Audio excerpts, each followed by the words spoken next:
Hey, how's it going? It's Michael Fiore, and this question is actually a little tough, and I'm gonna have to be a little brutal here. A woman on my Facebook wall, she sent me a private message. So I'm not going to show you her name. I'm just going to show you the actual question on the screen here. Wrote me in a question that said, Michael, how long do you wait for him to marry you? I waited for 7 years twice and will never ever wait anywhere close to this. I terminated both relationships. They were a waste of my time, but hard to understand why someone stays this long without wanting to stay forever. If it's that bad, why did they keep it going for 7 years? So Jay, her first name starts with J. I think that's enough to give away. There's a couple big things I actually want to talk about here that are in your question that I find really, really interesting. One is the idea that marriage is the be-all, end-all of relationships. And personally, I don't believe that. I'm not against marriage. I was a minister. I actually was the minister at my best friend's wedding several years ago. It was really fun. I've done other things like that. I most likely will get married in the not so distant future to my girlfriend. That said, marriage, at least for men most of the time, isn't really the goal. It's not like guys wake up every single day saying, hey, golly, I really want to get married.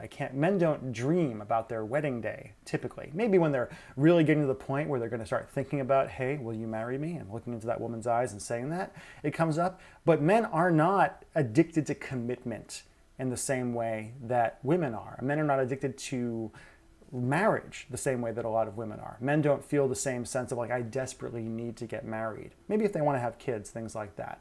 And I'm wondering if you waited for 7 years twice, the question I have for you is, did you ever really talk to him about, did he want to get married? Either one of these guys. Was that the conversation that came up early on? Were you making it known from the beginning that marriage and kids and all those other kinds of things were something that you wanted? I know with my own girlfriend, we started dating, and I've always been someone that could actually kind of go either way on the marriage and kids thing. It's not one of those things that I personally think I need to get married and have children to live a fulfilling life. But when I met her and when we fell in love and when I discovered what an amazing woman she was, she made it pretty apparent from the beginning that kids, particularly, and marriage, secondarily, was something she wanted. And as we fell in love and spent some time together, it's been over 3 years now, I came to the feeling of saying, hey, you know what, Mike? You want to be with this amazing woman, that's something you're going to want to have. So we're going to have to start thinking about that. And I'm wondering if maybe in these 2 7-year relationships, that's 14 years of your life, and from your picture, you're not that old, did you really ever make it apparent that that was a deal breaker for you? That the idea of marriage being something you were moving towards was really important to you? Because you can't assume these things. Really, you can't assume anything in a relationship. You shouldn't assume that you're dating somebody unless, seriously, monogamously dating somebody, unless you've had that conversation and said, hey, just so we are both on the same page, are we a couple right now? And that seems like such a basic thing, but a lot of people don't actually go there and say officially what's going on. Are you dating other people? Are we moving towards somebody? Do you want to have kids? Do you want to get married someday, or are you at least open to the idea of getting married someday? So I wonder about that. I wonder if maybe the bitterness that you felt in those 7-year relationships, partly at least, came from a lack of communication and a lack of understanding. The second thing you say is that they were a waste of your time, that both of these relationships were a waste of your time. And I understand that feeling if your goal was, I want to get married, have kids, blah, blah, blah, the lifelong love affair thing. But I don't think any relationship is really a waste of time. I hear this a lot, particularly from older women. Men almost never think a relationship was a waste of time. It's the wrong way of looking at it.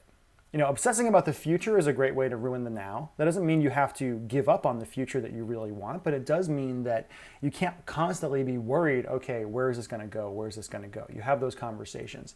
But any relationship you're in is a learning experience. It's a loving experience. If there were good days in those relationships, if there actually were any days at all that you woke up and really felt like, yeah, this is good. I feel loved, I feel adored, I feel erotically appreciated, I feel all these kinds of things, then it wasn't a waste of your time.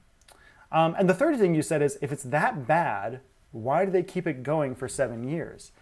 And that's really interesting. I mean, you say it's hard to understand why someone stays this long without wanting to stay forever. And here's where I'm going to kick your puppy a little bit. Forever doesn't ever happen. Never. There's no such thing as a relationship that's going to last forever. Especially these days, we live 80, 90 years, 20 years is a long time, 30 years is a long time, 40 years is a long time. And here's the deal.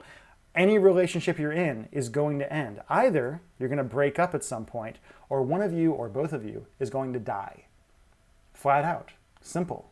I mean, there's no escaping that. No relationship is actually going to last forever. And obsessing about this forever thing is going to kill any chance you have of actually having a great relationship and having a great life and having a great day-to-day. Like, this is the kind of stuff. Now, that said, your original question is, how long do you wait for him to marry for you? Well, you don't wait, right? You shouldn't expect a man to read your mind about these sort of things. A lot of men, by the way, are totally fine in a status quo in a relationship. Like I said at the beginning of this video a few minutes ago, men don't sit around obsessing about the next step. Some men do think, hey, I really want to have kids. What do I have to do to make that happen? I'm kind of in that phase myself at this point. But he's not sitting around. If his day-to-day life in the relationship is good, he's not going to think, oh golly, how do I change that?